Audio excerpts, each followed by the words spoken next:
Bison Media Zone on WDAY Extra. Welcome, everybody, to this week's edition of the Bison Media Zone on WDAY Extra, presented by Farmers Union Insurance. With the Forest Jeff Kolpak, I'm Dom Izzo. Last I heard, there's a football game going on Saturday night. North Dakota State, South Dakota State, for the 22nd time, will play for the Dakota Marker. Yesterday, the head coach was ripping up sheets saying throw stats out the window. He gave us the old coach cliche there, but this is set up for what's going to be, it looks like a dynamite weather day. It looks like it's going to be a fantastic football game Saturday night. Well, he's right, and I think we should. You're going to do it? You're going to do the same thing? All right, there you rip go. Up our the rundown's out the window, huh? It is. You love the week, love the game, love everything about this rivalry. Started, and I was there, and we've gone through this a million times. In the spring of 2004, at a farm down in the border of North Dakota, South Dakota on the Marker. At the time, you thought, okay, this is contrived. We were poo-pooed it. We were like, oh, they're just trying to make something up, and we'll see how it goes, because the nickel trophy was just recently retired, or it was still in the stages of what's going to happen with that. It was all about the nickel back then. Remember that? And now it's really all about the Marker for NDSU. Credit Joe Chapman and Peggy Miller and the student groups, Blue Key and the Student Association at South Dakota State. They started something, and it stuck. Yeah. I would say this is the third time in the last 4 years in the regular season it's 1 versus 2. I remember how big a deal was in 2022 when they played up here. That never before we had 1 versus 2 in the Fargo Dome. Now it's become old hat. This is happening almost every year now for these two teams. First time in Missouri Valley football conference history, 2 7-0 teams are playing each other. It's a great stat too. So it just keeps getting more and more, the stakes higher and higher. But it's a separation of the FCS. There is that. It's a separation of the investment in football that these programs have made. I mean, when we go down to South Dakota State and cover this game, you see the big indoor facility and you see the new stadium. You go to NDSU, well, you see the dome. It needs a renovation. People need some TLC there. It does, but you have the indoor facility, which is second to none. It's just a gorgeous place to practice, and they have everything they need there for football. Let's get on South Dakota State here, because I know you're writing about this, and you asked Polisic about it yesterday. Because I was talking with Tyler Merriam of this on my show, that there was I think, perceived viewpoint that with Jimmy Rogers leaving and the guys that left, the Jacks were going to fall off the table. They were going to be in the middle of the pack. That has not happened. The fact that what Dan Jackson has done to build the roster back up, the guys that stayed around, they've exceeded, I think, everybody's expectations, what they've done. Yeah, how can you not when you bring that many guys? It's really the deportation of the players to Washington State, Northwestern, tight end Illinois, unprecedented in FCS. And so you thought, we've never seen this happen. How are they going to rebound? And I think it's been incredible. But I guess it's a tribute, and Tim Polisic pointed this out, that it's a developmental program, and the backups were pretty good. Yeah, exactly. Yeah, so they just plug and play. All right. There's 2 guys, both quarterbacks, been aching to play in this game. We got to see each last year. Let's start with Cole Payton, because his memories against South Dakota State, maybe not as painful as Cam Miller, but they ain't great. 2022, of course, had the critical pick. He came in. The Bison were hammering the Jackrabbits. Remember, Jeff, it's 21-7. This pick at the end of the first half completely changed the momentum of the football game. The Bison were about to go up 28-7. That was the Cam Miller bow and arrow penalty.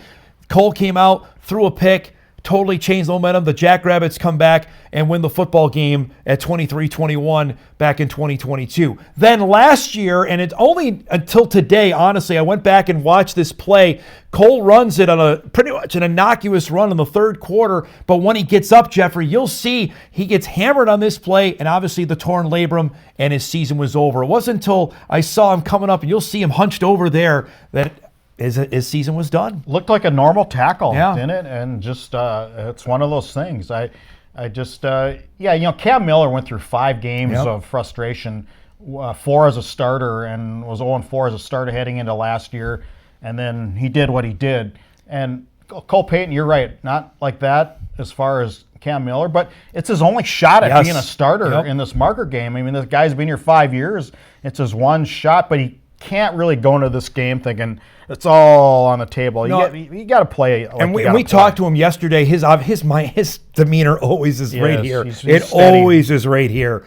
I got a sense, though, knowing full well what's at stake, that he might admit it to us, there's something in him that he wants to play well, especially in this game. Well, I would hope so. Night. I mean, yeah, it's again, he's approached this season, I think, like a high school season, what he told us. Sometimes in high school, you're just done. It's your senior year. You get 1 year. Yep. 1 year or 2 years, and if you're really good, maybe you come up as a sophomore. And I think he approached it like this, and I think he's worked himself into an NFL prospect. Yeah, definitely, and not just at others' positions. It might be quarterback that they're looking at him at the next level. Meanwhile, the quarterback at South Dakota State, all the questions are surrounding in Chase Mason, who got injured early in the game last week against Murray State. We've slowed down different replays, looked to see where this potentially could happen. I think the one thing we take out of it, I don't think the injury happened on this play. Obviously, we know something is the matter with him and he's running off the field, but apparently maybe it happened earlier in the drive where he sustained an ankle injury. I know you visited with Dan Jackson yesterday during his press conference. He's not going to, he's day to day. I think we're both the same mindset that we would be stunned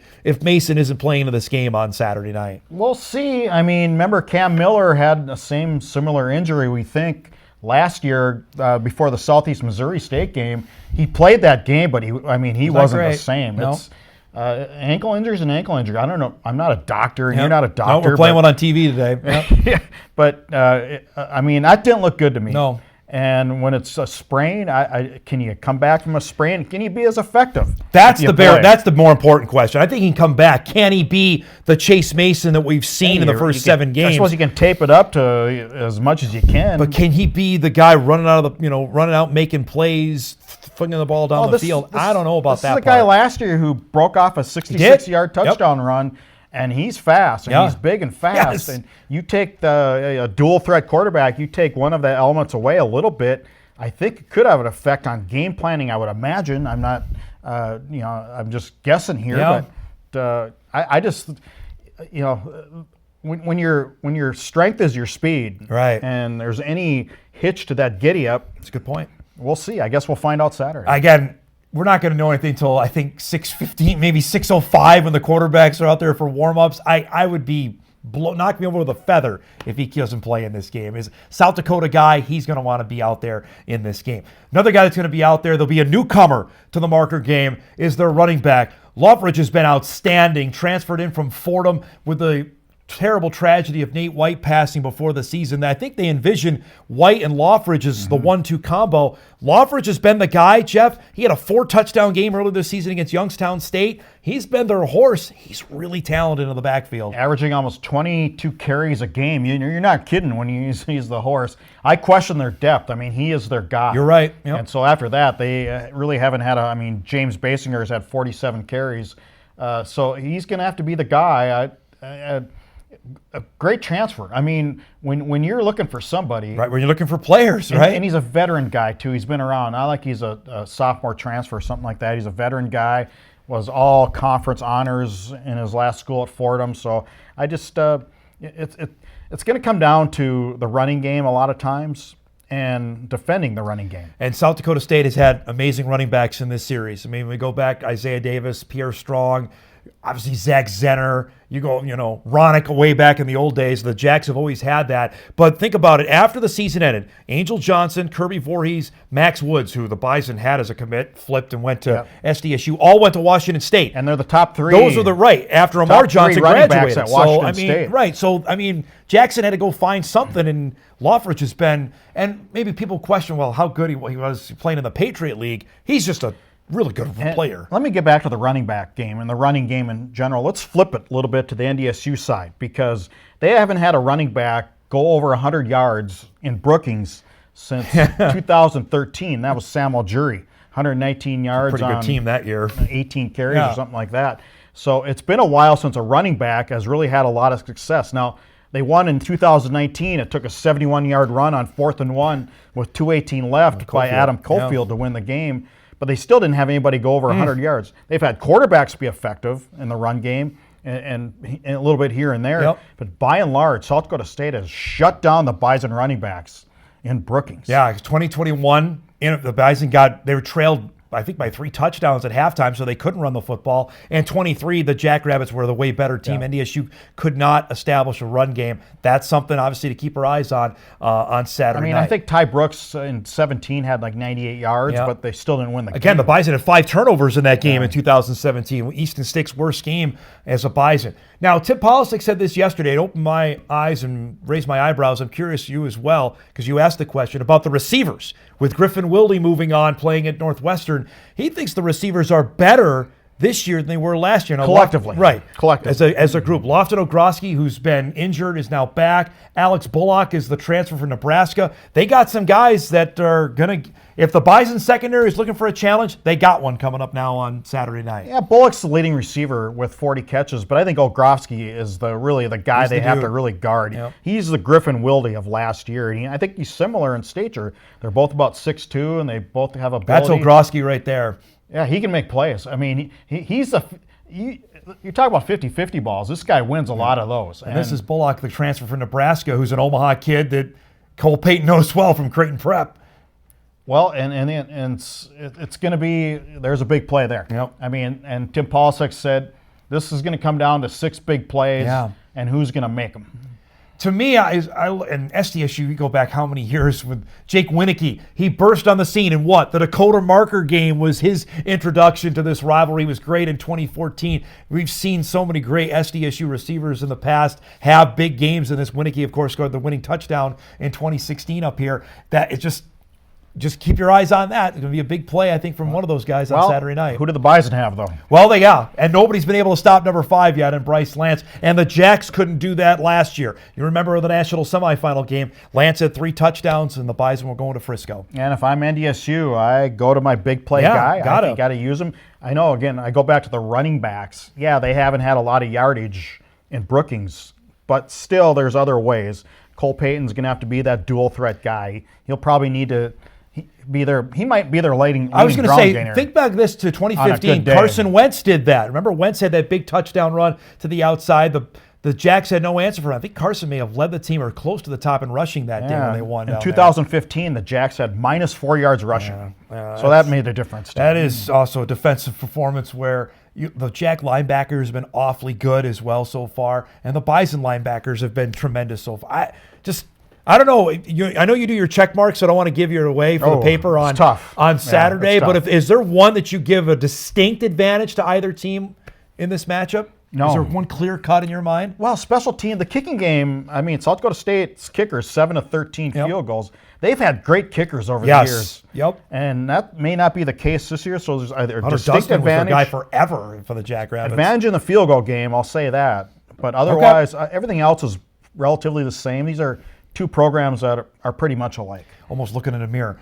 We had a graphic here to look at the matchups for the Bison going down to Brookings. And we mentioned the last time that they won in South Dakota State was that game that Jeff mentioned in 2019. They have 4 wins there. The Jacks have actually won 4 times up in Fargo. The Jacks, though, also have this win streak, Jeffrey. 33-game home win streak, which is now longer than the longest Bison home win streak, which was 32. They have not lost since Northern Iowa went in there and won in October of 2021. Yeah, if you went under a rock in 2001 and then resurface this year and look at the stats, or you'd be blown away. South Dakota State with a 33-game home winning streak. Yeah. I mean, they used to be not an easy win down in Old Coughlin Alumni, but you could very automatic. Yeah. That is not the case anymore. And we saw it transition. We were down there in 15 when half the stadium was refurbished, and the other half wasn't. And then we went back in 17, and boy, things were rolling after that. That's turned into, in my opinion, I think it's the best stadium all of FCS. And the crowd is in that mark. They're in the Jack fans are in that mark where the Bison were 10 years ago. Yep. You don't want to miss a game, and it's going to be that way on Saturday night. It's the place to be. Yeah, absolutely. And again, that facility is top notch. I still like Washington Grizzly as a stadium. Okay. You're talking about tops in FCS. I mean, we can't can get get atmosphere where you have in we can get in that debate. It's going to be a wild one, though, on Saturday. Well, more football when we come back. But also when we come back, the Bison men's basketball team is playing a game tomorrow night in Fargo against the Dragons. We're going to preview that and get you ready for the FCS weekend around the Valley as the Bison Media Zone rolls on WDAY Extra right after this. I know nothing. Welcome back, everybody, here on the Bison Media Zone on WDAY Extra. You're looking at North Dakota State's men's basketball team play their exhibition opener last Thursday night against the Gophers. Lost by 26 in that one. They'll play MSU Moorhead tomorrow night. You'll see the game here on WDAY Extra. 7 o'clock tip time for the Bison and the Dragons. MSUM now led by former Bison assistant Jason Kemp, who takes over after Tim Bergstrasser got the job at Denver and took a handful of Dragons with him. I'm really interested to see for both teams here. This was a great game last year, went right down to the wire. The Bison ended up edging out MSUM to win that game. Now here's Dave's team, 9 new players again. Jeff, we got to see how they played against Minnesota. I think we're still figuring out rotation-wise of who's going to play, who may redshirt this season. And you're going to, I think, a pretty good crowd at the game tomorrow night. I hope so. I'm looking at those highlights going, I'm not sure who that is. I'm not sure who that is yet. Going to take a while, I think, to really figure this out. Credit your best friend, Dave Richmond, for continuing this game and doing it for 2. They should do it every year. I mean, Minnesota State Moorhead is better now. They got really good under Bergstrasser. Hopefully Jason will keep that going. It's an exhibition. I mean, and it's not like a loss for a mid-major matters anyway. It's all matters in especially March. to a Northern Sun, too. Yeah. The Northern Sun teams, we know how good they are, that they could beat the Summit League teams. And so hopefully this continues a trend that they play every year, a tradition, if you will. Kind of an opening season around here, get college basketball off to the right start. I think Trevion Carson's a guy you're going to want to watch for the Bison, who likely is going to be their guy, transferred in from Des Moines Area Community College. Markai Strickland, you saw number 30 there in the highlights. He's a Western Michigan transfer. The Bison are really high on those guys, but it's a couple of the returners. I think Andy Stefanowicz is going to have a big year, and Damari Wheeler-Thomas is back as well. Remember, he started for 2 years before redshirting last season. Well, yeah, and they have 2 point guards with Andy and Damari Wheeler-Thomas. I think more, I disagree. I think Noah Feddersen has to have a monster year because you need that guy who's an inside-outside threat. He's a good shooter, but you got to use it. And Dave said in the offseason, he's gotten better mentality-wise and a little meaner on the court. Really didn't see it, I don't think, on the stats-wise against Minnesota at 1-4 from the field. But I think Noah Feddersen's got to be that senior guy, and he's been around. So that's coming up tomorrow night, 7 o'clock. We'll have it here on Extra. Let's get to the games around the Valley this weekend. Obviously, the biggie is where we're going to be in Brookings. I think the game in Vermilion is really interesting. Now, with Illinois State losing, this is a huge game. We've written off South Dakota. But if the Coyotes get this one, then we got to start paying attention to them. Well, they're back in it, and Illinois State's on the bubble. Yes, now very much that. so. And that was a tough home loss at Youngstown. They had the lead going into the second half, 2-touchdown lead, and let it slip away. They're not trending very well. This is South Dakota's chance to get back in the picture. And if Illinois State loses, they still have to play Southern Illinois as well at the end of the year, which likely would be an elimination game. And here the Salukis, they get Northern Iowa at their place, a game they have to have after SIU's lost 2 in a row. Well, and they should have. Again, Northern Iowa is what we thought they would be. Yep. And they're just not really capable of an upset even anymore. No, I don't think so. Offensively, they just don't have it. You look at the rest of the way here. 5 Valley teams in the postseason before we go. What do you think? I was at least 4, and I guess Illinois State is starting to bubble up a little bit. Yeah, that winner of that game has got playoff hopes. The loser is likely done on that. Again, a reminder, we're with you on Saturday morning, live in Brookings, 10 a.m. for Bison Game Day. The football game exclusive on ESPNU between North Dakota State and South Dakota State with Bison postgame live to wrap it. Are we going to be outside for this? We will. Oh. We got to roll. We'll see everybody on Saturday.